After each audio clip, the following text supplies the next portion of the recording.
신약 성경 246페이지 로마서 5장 15절. 자, 우리 짧은 말씀이니까요. 두 번 같이 한번 읽어볼까요? 자, 시작. 그러나 이 은사는 그 범죄와 같이 아니하니 곧 한 사람의 범죄를 인하여 많은 사람이 죽었은즉 더욱 하나님의 은혜와 또한 한 사람 예수 그리스도의 은혜로 말미암은 선물은 많은 사람에게 넘쳤느니라. 다시 한번요. 그러나 이 은사는 그 범죄와 같이 아니하니 곧 한 사람의 범죄를 인하여 많은 사람이 죽었은즉 더욱 하나님의 은혜와 또한 한 사람 예수 그리스도의 은혜로 말미암은 선물은 많은 사람에게 넘쳤느니라. 아멘. 자, 오늘 우리 함께 읽은 말씀 통해서요, 구약의 복음 세 번째, 넘치는 은혜라는 제목으로 우리가 말씀 같이 나누겠습니다. 죄송합니다만 제가 깜빡하고 소개를 못 드렸는데요, 오늘 우리 최희정 장로님과 이명숙 권사님께서 인도하신 우리 권화자님, 우리 예배에 오늘 새가족 등록 신청 처음 오셨습니다. 네, 잠깐 손을 들어서 한번 표현해 주실까요? 네, 우리 권하자님, 예, 우리 귀한 어머님 오셨습니다. 박수로 환영하겠습니다. 네, 빠이빠이 해주시네요. 네, 감사합니다. 장로님이 이따 예배 이후에 잠깐 저하고 인사 나누실 수 있도록 안내를 부탁드리겠습니다. 네, 죄송합니다. 제가 소개를 놓칠 뻔했네요. 자, 우리 오늘 이번 그 고난 주간과 우리 부활 감사 주일 이후로 계속 이제 로마서를 살펴봤고요. 우리가 로마서 5장 초입까지 보고 5장과 주제가 같은 8장으로 넘어가서 8장, 그리고 어느 정도 이제 말씀 사경 외에 마무리는 좀 지어야 될 것 같아서 그래서 제가 10장까지 살짝 건드리고 지금 이제 다시 5장으로 돌아오게 되었습니다. 그래서 중간에 이제 조금 복습하는 부분들도 있겠고요. 그리고 또 들으셨던 것들을 또 같이 이렇게 흐름을 따라오시면 그래도 이 로마서가 좀 어렵지 않을 것 같습니다. 오늘 말씀 한번 저도 잘 전하도록 하겠습니다. 한 믿음의 선배가 어느 날 후배를 불러서 이렇게 이야기를 했습니다. 이제 너는 신의 제자가 되는 거야. 신의 제자는 자기 뜻이 아니라 신의 뜻을 따라야 돼. 알았지? 그리고 이제 너와 나는 한 가족이 됐어. 여기 이 사람은 형제고 여기 이 사람은 자매야. 이렇게 믿음의 한 선배가 후배에게 이렇게 당부를 하는 그런 장면을 본 적이 있습니다. 그런데 여러분들 언뜻 이런 대화가 어떤 상황에서 이루어졌을 것 같으세요? 이런 대화가 우리는 신의 제자야. 우리는 신의 뜻을 따라야 돼. 내 뜻을 내세우면 안 돼. 그리고 우리는 다 형제야. 언제 이런 그 이야기들을 나눴을까요? 언뜻 보면 무슨 제자 훈련 수료식 같은 데에 이제 우리는 신의 제자다, 우리는 절대자의 뜻을 따라간다 이래야 될 것 같잖아요. 근데 안타깝지만 참고로 이 대화는 EBS에서 무당에 관해서 나온 다큐멘터리에 나온 무당끼리의 대화입니다. 그러니까 선배 무당이 방금 신내림 받은 무당에게 한 말이에요. 이제 너는 신의 제자가 되는 거야. 정확히 제자라고 표현했어요. 신의 제자는 자기의 뜻이 아니라 신의 뜻을 따르는 거야. 이제 너와 나는 가족이야. 이 사람은 형제고 이 사람은 자매야. 그러니까 신엄마, 신아빠, 그리고 신형제들이 이렇게 있는 거예요. 신가족들이 있는 겁니다. 신, 제자, 나의 뜻, 신의 뜻, 그리고 가족 또는 기도. 그래서 이렇게 유명한 사찰들 같은 데 가보시면 이렇게 써 있습니다. 기도 도량, 기도의 도량이다, 이제 이런 표현들이 있어요. 사실 우리가 사용하는 이 신앙의 어떤 요소들이나 용어들의 상당수가 다른 종교나 아니면 무속신앙과 겹치는 게 많습니다. 중복되는 게 굉장히 많아요. 그렇다면 우리에게는 중요한 숙제가 하나 이제 주어지게 되는 거죠. 우리의 신앙생활이, 그러니까 요소가 비슷해요. 우리도 기도하면 거기도 기도하고, 우리도 신의 뜻을 구하면 거기도 신의 뜻을 구합니다. 우리도 형제자매 그러면 거기도 형제자매 그럽니다. 겉으로 보면 똑같습니다. 글쎄 기도하는 모습을 보면은 모르겠습니다. 무속신앙 하시는 분들은 이렇게 하잖아요. 우리랑 좀 다르긴 하죠. 우리는 보통 어떻게 하죠? 이렇게 하든지 이렇게 하든지 이렇게 하든지 이렇게 하죠. 그런데 무속신앙 믿으시는 분들은 어떻게 기도하죠? 돌려요. 이렇게 돌려요. 이렇게 돌리죠. 그런데 우리와 다른 것 같지만 모르는 사람이 보면 그들이나 우리나 비슷해요. 그분들은 손을 돌리지만 우리는 어떻게 해요? 몸을 돌려요. 이렇게 기도할 때 이렇게 하거나 이렇게 기도하시잖아요. 그렇죠? 열정적으로 기도할 때 모르는 사람이 보면 다 거기서 거기 같은 거예요. 똑같이 여기도 기도하는데 여기도 기도하네, 여기도 신의 뜻을 따라가는데 여기도 신의 뜻을 따라가네, 다 이렇게 생각을 합니다. 그럼 사랑하는 여러분, 그럼 도대체 우리가 하는 기도와 우리가 하는 신앙생활과 우리가 따르는 신의 뜻과 뭐가 다른 거예요? 겉으로 보기엔 비슷비슷합니다. 그런데 도대체 우리는 어떻게 뭐가 달라도 다른 신앙생활을 하려면 우리가 뭐에 신경을 써야 하냐고요. 겉으로 보면 비슷비슷합니다. 이 종교 생활을 한다는 게. 결정적인 차이의 핵심이 뭘까요? 결정적인 차이에. 같이 한번 따라해 볼까요? 결정적인 차이는 하나님이시다. 잘 이해하십시오. 겉으로 보기에는 비슷하지만 결정적인 차이는 어디서 온다고요? 어떤 신을 믿느냐에서 거기서 이제 오는 겁니다. 어떤 신을 믿냐. 그러니까 우리가 가진 신앙생활의 독보적인 독특한 점은 우리가 뭐 기도해요, 우리가 신의 뜻을 따라요, 뭐 우리가 여러 가지 표현할 수 있겠지만 가장 독특한 핵심은요, 우리가 하나님을 믿는다는 게 이게 가장 독특한 우리 기독교 신앙의 핵심입니다. 우리는 다른 신들에게 신앙생활하거나 아니면 다른 신들에게 기도하는 게 아니죠. 하나님이에요. 삼위일체 하나님께 기도를 하는 겁니다. 사도 바울이 결정적인 변화를 갖게 됐던 원인도 따지고 보면 이와 일맥상통해요. 사도 바울은요, 이전에는요, 이렇게 생각을 했습니다. 열심을 내어오던 자신의 행동 때문에 이 구원의 확신을 가졌던 거죠. 내가 사람들이 쳐다봐도 나는 길거리에서도 시간만 되면 기도해. 나는 금식을 해. 이전에는 자신이 해오던 행동과 행위에서 자신의 구원의 확실한 증거를 발견했다고 생각을 했습니다. 그러나 그가 다메섹이라는 도시를 향해 그리스도인들을 박해하려고 가는 길목에서 부활하신 주님을 만나고 나서 그 이후에 참된 신이신 하나님께 집중을 하는 것으로 바뀌었다라는 거예요. 그러니까 제가 이 부분을 이렇게 설명을 해볼게요. 우리가 이제 지금 어디서 텐트를 한번 친다고 생각을 해보시죠. 그럼 텐트를 보면은 텐트 안에 구성물들이 뭐가 있나요? 일단 텐트 모양을 이루는 이 천으로 박음질되어 있는 텐트가 있죠. 텐트 틀이 있고, 그 다음 또 뭐가 있죠? 이렇게 막대기 꼽는 거, 폴대가 있겠죠. 그래서 이 막대기를 긴 폴대를 껴서 텐트를 지지해 줍니다. 그리고 또 뭐가 들어있죠? 뭐 이런 것들 들어있죠. 이렇게 뾰족한 거. 이걸 뭐라고 하나요? 팩이라고 하는 것 같습니다. 팩. 이 팩의 용도는 뭐죠? 텐트를 그냥 쳐놓기만 하면은 아무리 그 텐트 살을 잘 쳤다 해도 바람 불거나 하면은 이 텐트가 막 사정없이 흔들려요. 그럼 어떡합니까? 땅에다가 이 팩을 박아서 그래서 줄로 묶어 이 텐트가 흔들리지 않게 하는 거예요.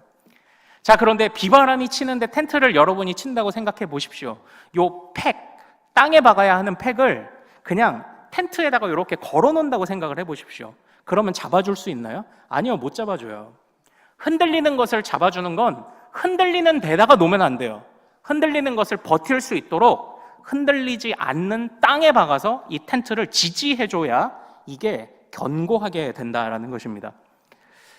결국 사도 바울이 이걸 깨달은 거죠. 자기는 열심히 신앙생활도 하고 남들보다 성숙하고 남들보다 금식도 하고 열심히 한다고 생각을 했지만 완전하다고 해왔던 자기의 행위들을 하나하나 하나님이라는 절대적인 기준 앞에서 점검해 보기 시작하니까 자기가 아무것도 아니라는 것을 깨달은 거죠. 그리고 완전한 줄 알았던 내가 사실은 변질된 자였고, 그리고 완전하다고 생각했던 내가, 견고하다고 생각했던 내가 훼손될 수 있다는 것을 그 절대자 앞에서 깨달은 겁니다. 그래서 사도 바울이 소속되어 있던 바리새파라는 완전함을 추구하던 바리새파를 예수님이 어떻게 책망을 하셨는지 보세요. 이 회칠한 무덤아, 겉만 그럴싸한 것들아, 이렇게 생각을 하신 거죠. 예. 주님은 마음을 점검하라고 하시잖아요. 할례는 어디에다 받을까요? 마음에 해라 한 것처럼 겉으로 드러나는 것만 그럴싸한 이 회칠한 무덤들아 이랬죠. 그럼 결국 뭔가요? 겉으로는 완벽해 보여도 바리새인이었던 사도 바울도 훼손되고 변질됐다는 겁니다. 변질될 수 있다는 겁니다. 그리고요, 또 이 바리새인들의 죄악이 뭐냐면 예수님을 못 박을 때 바리새인들과 사두개인들은 서로 입장이 달랐어요. 바리새인들은 예수님은 거부했지만 부활은 믿었어요. 하지만 사두개인들은 지극히 땅에 있는 것을 중심으로 살아가는 사람들이라 부활을 믿지 않았어요. 그래서 서로 앙숙이었습니다. 바리새인과 사두개인들은. 그러나 예수님을 죽일 때 바리새인들과 사두개인들이 결탁을 해서 한 마음이 됩니다. 뭐예요? 자기들이 가지고 있던, 믿고 있던 진리라고 생각하는 것들이 변질되고 훼손된 거예요. 다시 말하면 사도 바울은 완전하지 않았어요. 바리새인은 완전하지 않아요. 우리의 행동과 행위는 완전할 수 없어요. 그래서 거기에 기초를 두고 있으면 흔들리는 텐트에다가 아무런 조치도 취하지 못하고 그냥 그렇게 비바람을 견딜 수 있다고 생각하는 미련한 사람 같다라는 겁니다. 그러나 사도 바울은요, 자신이 그렇게 박해하고 자신이 그렇게 막으려 했고 심지어는 죽여서 이 세상에서 소멸되기를 바랬던 예수가 부활해서 다시 돌아오셨다는 것을 깨달은 거예요. 예수님을 훼손시킬 수 있다고 생각했고 예수님을 따르는 자들을 없앨 수 있다고 생각했지만 예수님을 따르는 자들을 박해해서 죽였더니 오히려 믿음이 들불처럼 번져가고 주님을 없애겠노라고 주님을 십자가에 못 박았더니 그 주님이 더욱더 신령한 몸과 생명으로 오신 거예요. 부활하신 주님을 만나는 순간 사도 바울이 깨달았습니다. 주님을 훼손할 수 없구나. 그 훼손할 수 없는 주님이 예수 그리스도시구나를 그걸 사도 바울이 깨달았던 겁니다. 그때부터 사도 바울은 기준이 달라졌어요. 그때부터 사도 바울은 자신을 보던 생각이 달라졌습니다. 내가 열심히 하니까 나는 하나님의 자녀야라고 생각했던 것이 사라지고 나는 변질돼요. 나는 훼손될 수 있어요. 그때부터 변질될 수도 없고 훼손될 수도 없고 흔들리지 않는 견고한 반석이신 주님을 바라보는 사람으로 바뀌기 시작했어요. 그때부터 요동치던 사도 바울의 인생이라는 텐트는 견고한 땅에 단단하게 메어놓은 그 믿음의 줄로 그 사도 바울의 인생은 더 이상 변질되지도 않고 흔들리지도 않는 사람이 되었다. 바로 이것이 이제 사도 바울이 깨달았던 겁니다. 그래서요, 우리의 믿음의 독특한 점이 어디 있느냐? 하나님. 훼손되지 않고 변질되지 않는 하나님. 그 하나님을 우리가 어떻게 알아가느냐? 그 하나님과 어떻게 동행하느냐? 그 하나님과 어떻게 교제하느냐? 이게 사실은 우리 신앙의 핵심입니다. 이걸 잘 기억하십시오. 우리가 똑같은 신앙의 행위들을 하지만 우리가 하고 있는 신앙생활이 독보적인 이유는 하나님을 따라가기 때문이에요. 변질되지도 않고 훼손되지도 않고 죽으셨으나 다시 살아나신 생명의 주님을 우리가 신뢰하고 있기 때문에 우리의 믿음의 힘이 거기서 나와요. 우리의 구원의 확신은 나의 행위에서 오지 않아요. 우리를 붙잡으신 견고한 주님에게서 그 확신이 나온다는 것을 꼭 기억하시기를 소망합니다. 이게 로마서 4장과 5장을 이해하는 중요한 힌트입니다. 그래서 우리 4장으로 한번 좀 가볼까요? 자, 오늘 묵상 나눔 질문에 2번과 3번과 연결되어 있기도 합니다. 자, 우리 4장으로 가서 9절에서 11절을 같이 한번 읽어보겠습니다. 로마서 4장으로 가서요, 9절에서 11절을 이제 같이 읽어보죠. 자, 4장 9절에서 11절. 자, 시작. 그런즉 이 복이 할례자에게냐 혹은 무할례자에게도냐 무릇 우리가 말하기를 아브라함에게는 그 믿음이 의로 여겨졌다 하노라. 그런즉 그것이 어떻게 여겨졌느냐? 할례시냐 무할례시냐? 할례시가 아니요 무할례시니라. 그가 할례의 표를 받는 것은 무할례시의 믿음으로 된 의를 인친 것이니 이는 무할례자로서 믿는 모든 자의 조상이 되어 그들도 의로 여기심을 얻게 하려 하심이라. 아멘. 그러니까 이 이야기가 지금 무엇을 이야기하고 있나요? 그 사도 바울이라는 사람이요, 바리새인이지, 그리고 자기가 정통 자신의 조상인 유대인의 조상인 아브라함의 후예라고 이제 생각을 했던 겁니다. 그래서 나는 핏줄이요 순수 혈통이에요. 이 당시에 이스라엘의 북쪽에는 사마리아라는 지역에는 혼혈민들이 있었죠. 그래서 그들을 상종하지도 않았습니다. 이방인의 피가 섞인 것, 유대인이 아니라 이스라엘 사람이 아닌 이방인의 피가 섞인 것만으로도 그들은 상종도 하지 못할 개 취급을 이제 했던 거잖아요. 그런데 자기는 순수 혈통이에요. 근데 아브라함의 자손이기까지 한데 바리새인으로 철저하고 완전하다고 생각을 했습니다. 그런데 사도 바울이 구약 성경에 있는 역사를 다시 한번 찬찬히 보면서 자신의 생각으로 구약 성경을 보는 게 아니라 부활하신 주님의 눈으로 구약 성경을 보기 시작하면서 새롭게 깨닫게 된 게 있어요. 자, 아브라함은 본래 어디 사람입니까? 갈대아 우르였죠. 말하자면은 이스라엘 북쪽에 지금 유브라데강 인근 메소포타미아 지역에서 우상을 깎아 만들고 살던 집안의 사람이었죠. 자, 그리고 저 아브라함은 말하자면은 출신이 이방인이에요. 그리고 하나님의 백성이라는 표를 몸에 새기는 할례를 받고 주님을 만났나요? 주님을 만나고 할례를 받았나요? 주님을 만나고 받았죠. 그러니까 한번 잘 생각해 보십시오. 이 순수 혈통의 조상이라고 하는 이 아브라함도 이방인이었네요. 그리고 이 아브라함도 몸에 할례 받은 표가 없네요. 그럼 뭐예요? 지금 유대인들이 이방인들 보고 이 순수 혈통도 아닌 것들아, 할례도 못 받은 것들아 욕하던 게 뭐예요? 모순인 거예요. 자기 조상이 본래 그런 출신인데 지금 이 유대인들 사도 바울이 착각을 하고 있었던 겁니다. 그냥 순수 혈통이면 다 되는 게 아니에요. 아브라함을 어느 날 하나님이 찾아오셨죠. 아브라함이 무슨 잘한 일이 있어서 하나님이 찾아오셨나요? 아니요. 그냥 불쌍히 여기셔서 찾아오셨죠. 그러면 아브라함은 잘한 일도 없이 왜 복을 받았습니까? 그냥 주님이 따라오면 복을 준다고 했더니 따라갔습니다. 그런데 잘 따라갔나요? 아니요. 잘 못 따라갔어요. 왜냐하면 하나님이 지켜주신다고 하는데 세상의 처세술로 아내를 팔아먹다가 2번이나 걸렸죠. 그리고 하나님이 자식을 주신다고 했는데 자기가 판단해가지고요 첩도 드렸죠. 그런데 하나님이 그 아브라함을 버리셨나요? 아니요. 또 찾아오셔가지고 하나님이 그 아브라함을 이끌어 주셨어요. 자, 아브라함이 순수 혈통이고 정통 유대인이고 모든 것에 있어서 완벽한 사람이기 때문에 하나님이 복을 주셨나요? 아니요. 그는 엉망진창인 사람이었습니다. 그러나 하나님이 그를 찾아오셨어요. 하나님이 그에게 은혜를 베푸셨습니다. 하나님이 그에게 구원의 선물을 주셨습니다. 하나님이 그에게 너와 내가 상관이 없지만 내가 너를 입양했다라는 자녀의 징표를 주셨어요. 우리는 이것을 뭐라고 말하죠? 은혜라고 말하는 겁니다. 은혜. 사도 바울이 다시 그걸 깨달은 거예요. 아, 은혜 아니면 안 되겠구나를 깨달은 겁니다. 내가 유대인의 순수 혈통이고 내가 우리 부모가 누구고 누구 자식이고 어떤 교육을 받았고 다 필요 없다. 하나님 절대자 앞에서 하나님의 은혜 아니면 하나님이 나를 받아주시고 용납해 주시는 것 아니면 아무도 구원받을 수 없다는 것을 사도 바울이 깨닫습니다. 그래서 바리새인으로 살아오며 자랑했던 자기가 후회스럽고 미련하고 자기의 행동과 행위에 구원의 근거를 두고 살아갔던 것을 반성을 하기 시작을 하는 겁니다. 그래서 이 로마서를 기록하기 시작을 했던 거죠. 아브라함도요, 자기 자신에게 이 구원의 초점이 있지 않은 거예요.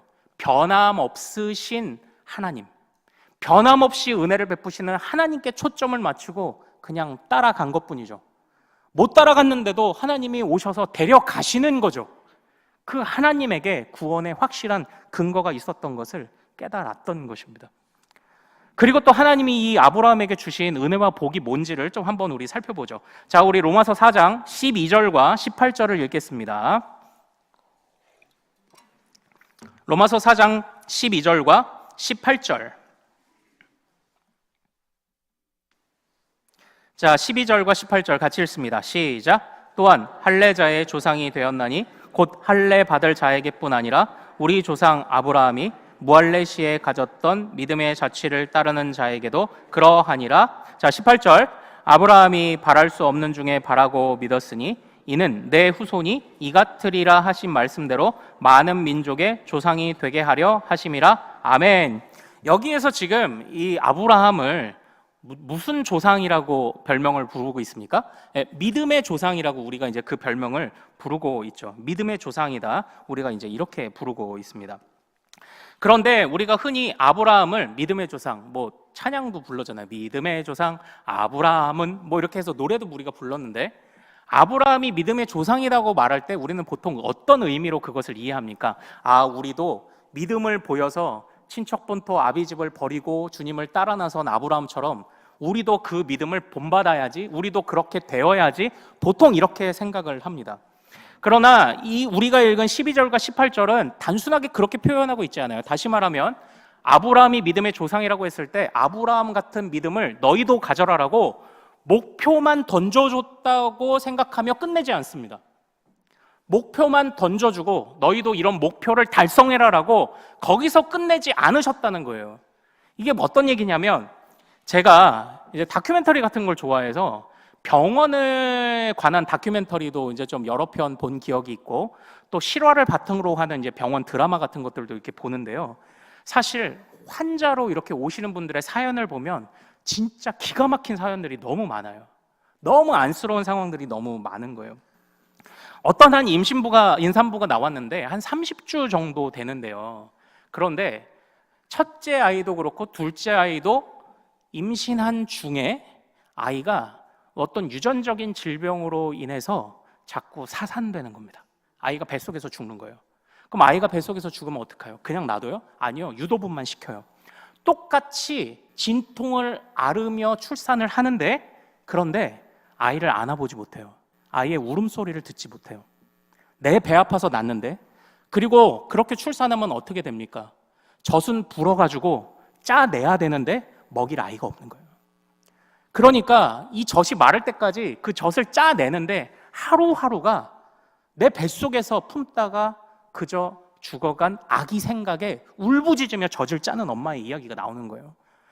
그런데 이 정도 2번이나 겪으면 어떻습니까? 셋째는 안 가지려 할 것 같잖아요. 그런데 이 엄마가요, 셋째를 또 갖겠다고, 안 되면 시험관 아기라도 하겠다고 그렇게 이야기를 해요. 왜 그러냐 물어보니까 이 엄마가 이렇게 대답합니다. 첫 번째 떠나보낸 아이가 2번째에 다시 온 것 같았고, 또 이 2번째 떠나보낸 아이가 그래도 우리가 셋째를 가지면 다시 올 것만 같다는 거예요. 제가 이 불교의 윤회사상이나 이런 얘기를 지금 하자는 게 아니라 자식을 포기할 수 없는 부모의 마음이죠. 왠지 지금 내가 이 아이를 가져야 첫째 아이와 둘째 아이를 다시 만날 수 있을 것 같은 거예요.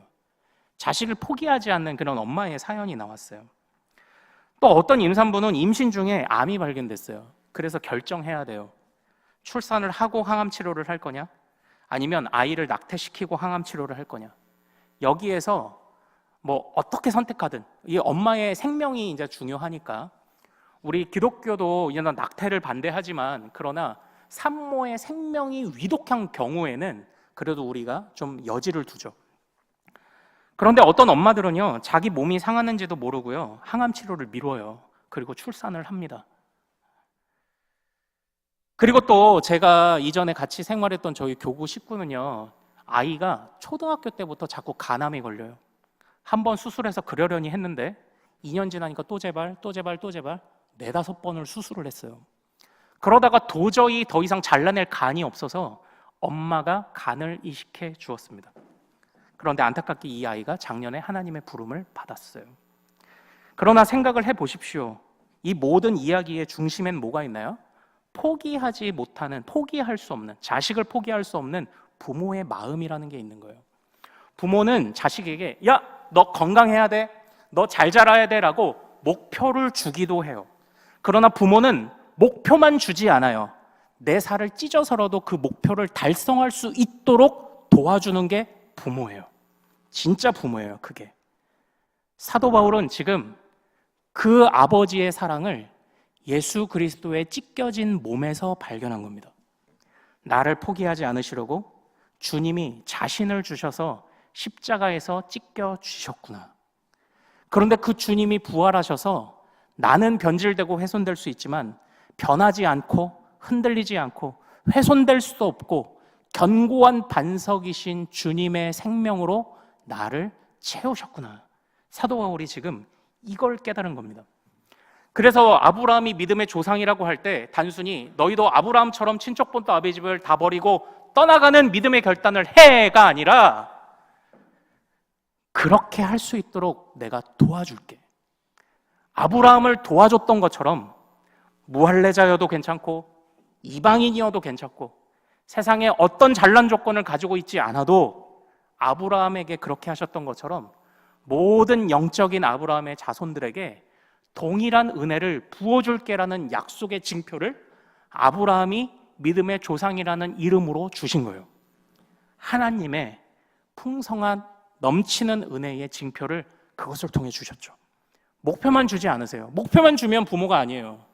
도와줘야 돼요. 내 살을 찢더라도 도와줘야 돼요. 그게 부모예요. 주님이 우리를 그렇게 이끄셨습니다. 사랑하는 여러분, 정말 죄송한데요. 정말 죄송한데 제가 요새 나이가 들었는지 자꾸 아이들 어릴 때 사진을 봐요. 죄송합니다. 제가 나이 들었다고 표현하면 좀 그런데 제가 자꾸 아이들 어릴 때 사진을 봐요. 근데 아이들 어릴 때 이제 좀 힘든 순간도 있었거든요. 잠도 못 자. 예. 또 아이들 보는데 또 고생했던 순간도 있고, 또 이제 막 에어컨도 잘 안 되는데 이게 계속 안아서 재우다 보니까 안아줘야만 잠을 자는 이제 그런 순간들이 있었는데, 뭐 한 낮에 나 애기들 막 낮잠을 2-3시간씩 막 자잖아요. 내 여기 팔뚝에 이렇게 땀이 나는 줄도 모르고 에어컨도 잘 안 되는 방에 애기를 이렇게 안고 제가 한 3시간을 버텼다니까요. 그런데 그때는 힘들었다고 생각했는데 요즘은 어떤 생각이 드냐면, 원 없이 사랑해봐서 좋았다, 이런 생각이 드는 거예요. 내가 부모로서 원 없이 사랑해봐서 참 좋았다, 이런 생각이 드는 겁니다.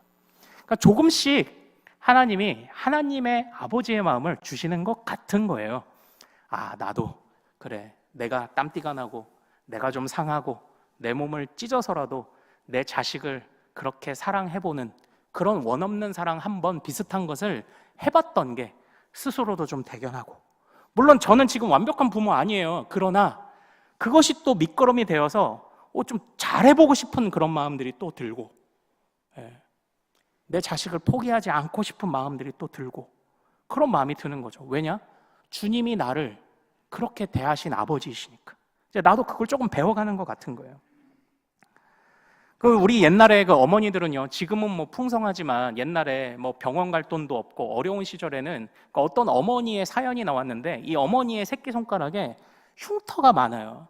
왜 그런가 물어봤더니, 옛날에 이제 아기들이 경기하고 이렇게 졸도하면 어떻게 해요? 약도 없고 이럴 때는 엄마들이, 이게 진짜 약효가 있는지는 모르겠어요, 손가락을 깨물어서 피를 내서 요걸 아이 입에다가 먹였다고요. 이게 아마 여러분들의 어머니들이 그렇게 하신 경우가 있을 겁니다. 여러분, 이게 깨물어가지고, 저는 여기 가끔 가시랭이 이렇게 입으로 뜯다가 여기 가시랭이 잘못 뜯으면은 따고 막 이러잖아요. 그런데 이 손가락을 깨물어서 피를 낸다는 게 가능할까요? 근데 자식을 위해 부모님들이 그걸 하는 거죠. 그런데 그와 비교할 수 없는 자신의 생명을 내어주는 사랑을 예수님이 하셨다는 것을 사도 바울이 경험한 겁니다. 나는 이렇게 변질되는데, 변질되는 줄도 모르고 이렇게 살았지만 내가 그렇게 훼손하고 없애버리려고 했던 그 주님은 절대 변하시지 않는구나. 그리고 나를 찾아오신 그 주님을 바라보며 그렇게 주님을 핍박하고 박해했던 나에게 내가 뭘 하고 이런 은혜를 베푸시는가. 사도 바울이 이걸 깨달은 거예요. 무엇을요? 넘치는 은혜를 깨달은 것입니다. 사랑하는 여러분, 우리가 바로 이런 동일한 은혜를 받은 줄로 믿습니다.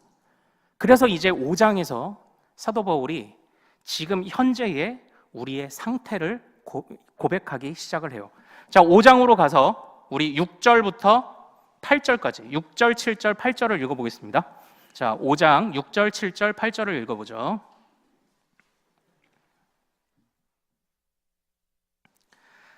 자, 5장 6절, 7절, 8절. 자, 시작. 우리가 아직 연약할 때에 기약대로 그리스도께서 경건하지 않은 자를 위하여 죽으셨도다.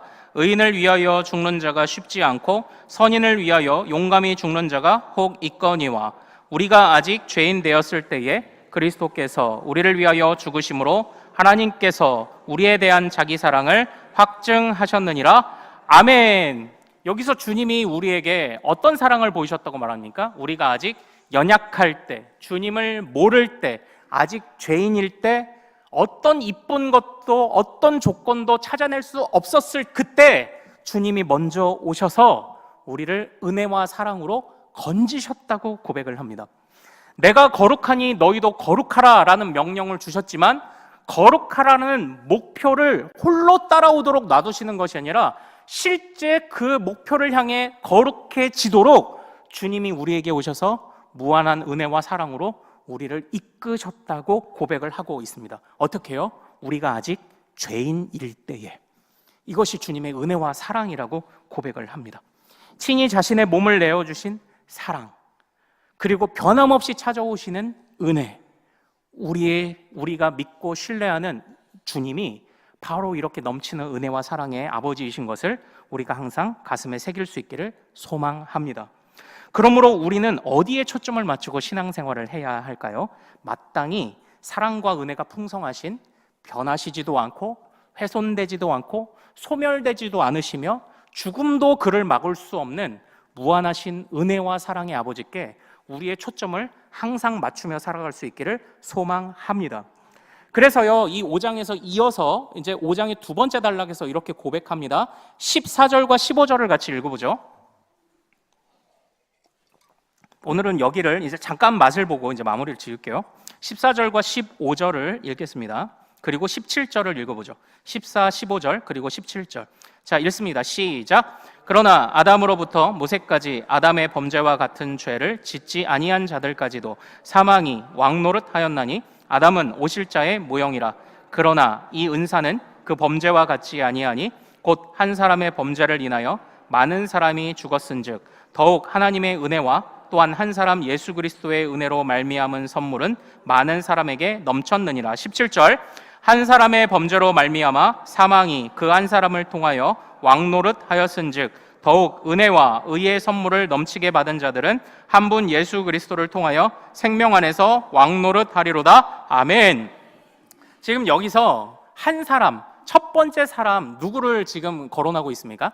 아담을 거론하고 있어요. 근데 아담이 왜 거론됐습니까? 아담이 인류의 대표로서 죄를 지었을 때, 하나님을 거역했을 때 그 죄가 아담으로부터 유전되기 시작을 했습니다. 그런데 이 죄의 유전이 말하자면 그 이후에 태어나는 모든 사람들 안에 죄의 종자, 죄의 씨앗이 심기어진 채로 자꾸 태어나는 겁니다. 그래서 사람들은 생각하는 모든 것이 하나님의 영광에 이르지 못하고 하나님의 뜻에 맞지 않습니다. 그래서 이 세상에서 나름대로 문화도 발달되고, 창세기를 보면 문화도 발달되고 기술도 발달되고 예술도 발달되지만 성경은 죄악은 점점 더 극심하게 관영해져 갔다고 그렇게 이야기를 하고 있습니다.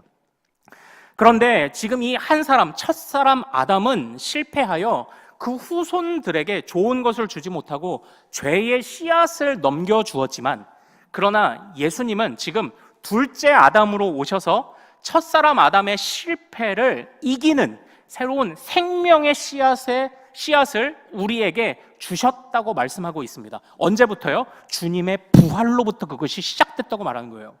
그러므로 우리가 끝까지 주일과 모든 일평생에 부활 생명을 기뻐해야 하는 이유가 무엇입니까? 우리 안에 선한 일이 시작된 거예요. 그러므로 우리 안에 이 선한 일이 시작되고 우리는 이제 이전에 죄악의 왕노릇하는 데서 휘둘리던 자들이 아니라 이제는 하나님의 진리와 사랑과 은혜가 왕노릇하는 바로 그 안에서 살아가게 되었다라는 것을 사도 바울이 이야기를 하고 있습니다. 어떻게요? 변치 않으시는, 넘치는, 훼손되지 않으시는, 우리를 포기하지 않으시는 하나님의 은혜와 사랑 때문이라고 말합니다. 사랑하는 여러분, 그러므로 우리는 항상 감사해야 합니다. 우리가 이 주님 안에 있다는 것 그 자체만으로도 우리는 감사해야 할 줄로 믿습니다. 이 감사를 잊지 마세요. 그런데 이 이야기를 들으면요, 사실은 우리 마음속에 갈등이 일어나죠. 와, 그래, 나는 예수님의 부활을 믿고 예수님을 따라 나서고 그러면서 나는 이제는 실패의 씨앗과 죄악의 씨앗이 아니라 내 안에 의와 그리고 선과 진리의 씨앗이 내 안에 있구나라고 했지만, 실제 내 삶을 돌아보면 씨앗이 있나? 내 안에 정말 이 선한 것이 있나? 라고 고민할 때가 많습니다. 물론 조금 괜찮아 보이는 것처럼 성숙해가는 것 같다가도 또 곤두박질 치고, 좀 좋아지는 것 같다가도 또 곤두박질 치는 그런 수많은 순간들, 실패의 순간들을 사실 떠올리게 됩니다. 그럴 때 되면은요, 우리 마음속에 조바심이 생기고 조급함이 생기기 시작해요. 그러면 자꾸 구원받은 증거나 표를 보기를 원합니다. 그런 마음들을 가져요. 그래서 뭐 나름대로 우리가 뭐 성령의 은혜를 체험하네, 제가 이제 나중에 성령의 그래서 뭐 불을 받아야 되는 세컨 블레싱이네 뭐 이런 얘기를 하지만, 제가 나중에 성령의 불과 성령의 충만함을 구분을 해드릴게요. 나중에 조금 기다리시면 됩니다. 자꾸 우리는 이런 불안함이 있어서 그런지 자꾸 이런 표를 보기를 원하는 겁니다. 그런데요, 결국은 우리가 보고자 했던 그 수많은 표와 수많은 것들도 결국은 언제든지 다시 꺾여버리고 변질될 수 있는 행위예요. 그냥 우리에게 초점을 맞춘 겁니다. 우리는 때로 우리 안에 자꾸 일어나는 실패로 인해서 우리가 때로는 그 확신을 긴가민가하게 여기는 순간들이 분명히 있지만, 그때에도 우리의 초점은 우리 자신에게 있으면 안 돼요. 우리의 경험에 있으면 안 돼요. 변치 않고, 약속대로 변치 않고 우리에게 오시는 아버지께 그 초점을 맞춰야 합니다. 그래야 우리 안에 흔들리지 않는 확신이 생겨요. 그래서 우리가 조금 잘한다고 생각하면 우리의 신앙의 겉모습을 보다가 교만해져요, 사람이. 근데 교만해질 절대 안 돼요. 초점을 주님께 두면 내가 이렇게 할 수 있는 것도 어떻게 해요? 주님이 살과 피를 찢어 나를 살리신 은혜의 결과다 하면서 겸손해요. 또 자꾸 실패하는 나를 바라보다 보면 사람이 낙심한다니까요. 내가 구원받는 게 맞나? 내가 하나님의 사람이 맞나? 물론 바르게 살아야 되겠죠. 행위가 상관없다고 그러면 막 살아요? 아니에요. 그게 죄예요. 그러면 안 돼요. 그러나 우리의 행위에 초점이 있는 것이 아니라, 우리가 실패하고 나는 왜 이러나 하고 우리가 낙심하게 될 때에도, 그때 우리가 그래도 내가 우리 아버지 집 안에 있지, 그래도 내 안에 주님이 나를 붙잡고 계시지라는 것을 생각하고 기억하고 떠올리며 거기에서 낙심을 탈출해야 돼요. 하나님께 초점을 맞출 때 우리는 교만해지지 않아요. 하나님께 초점을 맞출 때 낙심하지 않아요. 왜냐? 나를 바라보면 교만해져요. 나를 바라보면 낙심해요. 그러나 우리의 초점은 훼손되고 변화되는 것에 있지 않아요. 우리 신앙의 초점은 변치 않으시는 은혜와 사랑의 아버지인 하나님께 있습니다. 우리가 끝까지 그 하나님을 붙잡고, 오늘 실패해도 어떻게 해요? 하나님 나 좀 도와줘요, 나 좀 데려가줘요, 기도하는 겁니다. 부탁하는 겁니다. 의지하는 겁니다. 오늘 좀 잘했다면 하나님 나 교만하지 않게 나 좀 살짝 눌러줘요, 이렇게 부탁하는 겁니다. 하나님 나 그냥 한결같이 그냥 주님을 사랑하며 아버지의 품 안에서 살아가도록 나 좀 도와줘요, 그렇게 주님께 부탁하는 겁니다. 그게 우리가 신앙생활을 잘하는 거예요. 우리가 이 마음을 놓치지 않는 주의 백성들 되시기를 소망합니다. 자, 우리 같이 찬양하며 기도하기를 원합니다. 주님, 제 마음이 너무 둔해서 주님을 볼 수 없습니다. 주님 손을 놓쳤습니다. 내가 내 인생의 주인이 되어버렸습니다. 그러나 이제는 믿음으로 주님이 주인 되시고 주님을 바라보며 믿음으로 주님을 기쁘시게 하기를 원합니다.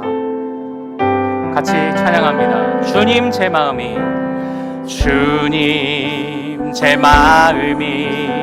너무 둔해서 주님을 볼 수 없습니다. 이 땅에 속하여 이 땅만 보다가 주님 손을 놓쳤습니다. 나는 나그네로 왔는데 왜 주저앉게 되었나? 나는 청직인데 언제부터 내 삶의 주인이 되어버렸나? 믿음이 없이는 기쁘시게 못하나니 고된 수고도 다 헛된 뿐이라.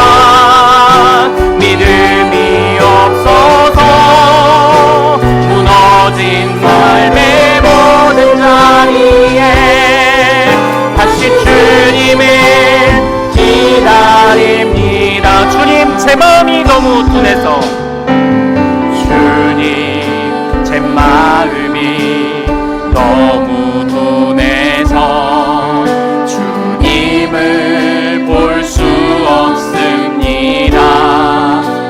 땅에 속하여 이 땅에 속하여 이 땅만 보다가 주님 손을 놓쳤습니다. 나는 나그네로 왔는데 왜 주저앉게 되었나. 나는 청직인데 언제부터 내 삶의 주인이 되어버렸나. 믿음이 역시 기쁘시게 못하나니 모든 수고도 다 헛된 뿐이라. 믿음이 없어서 무너진 삶의 모든 자리에 다시 주님을 믿음이 없이는 기쁘시게 못하나니. 믿음이 없이는 기쁘시게 못하나니 모든 수고도 다 헛될 뿐이라. 믿음이 없어서 무너진 삶의 모든 자리에 다시 주님을 기다립니다. 자, 우리 사랑하는 모든 큰숙 가족 여러분들, 우리 이 시간 말씀을 생각하며 기도하기를 원합니다.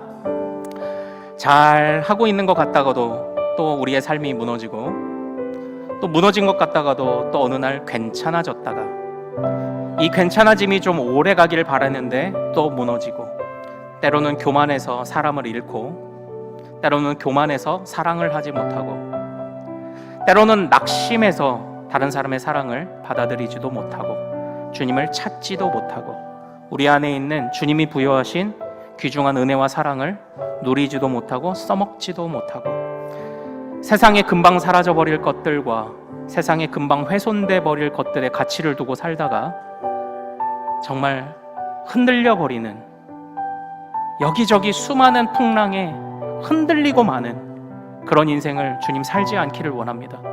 교만해질 때 주님 나를 지도하사 눌러주시고, 낙심했을 때 다시 나를 찾아와 은혜와 사랑으로 견고한 믿음의 반석 되신 주님이 나를 굳게 세워 주옵소서.